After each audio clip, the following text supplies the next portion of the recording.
जन आकांक्षाओं को पूरा करने के लिए मत की पेटी से बाहर निकल चुकी है।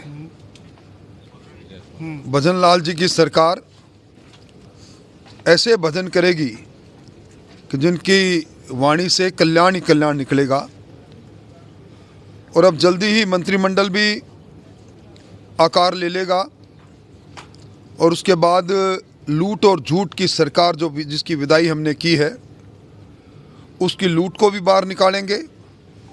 अब सच्चाई के रास्ते पर चलकर जनता के कल्याण के लिए और जो वादे हमने संकल्प पत्र में किए उन वादों को पूरा करने के लिए सरकार अपना रोड मैप बनाएगी।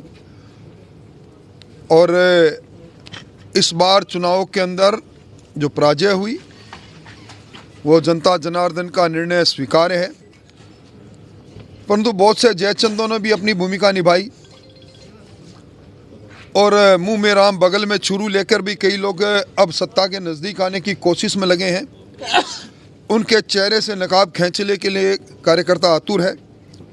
आने वाले चुनाव के अंदर मोदी जी की अगुवाई के अंदर ये तीसरी बार मोदी जी की सरकार बने, इस संकल्प के साथ अब वापस चुनावी मैदान में उतरेंगे और दुनिया के सबसे लोकप्रिय नेता नरेंद्र मोदी जी की अगुवाई में हिंदुस्तान में फिर सरकार बने।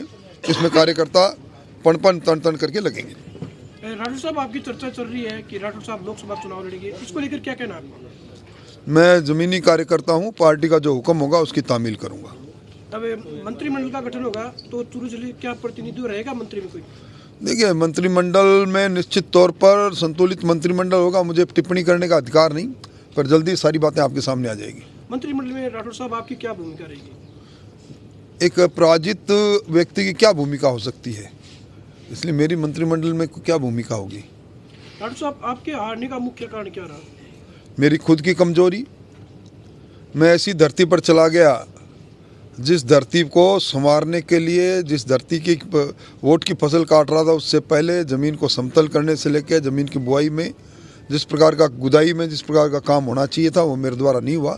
इसलिए कार्यकर्ताओं ने अथाह मेहनत की और सारे हार की जिम्मेदारी मेरी खुद की है।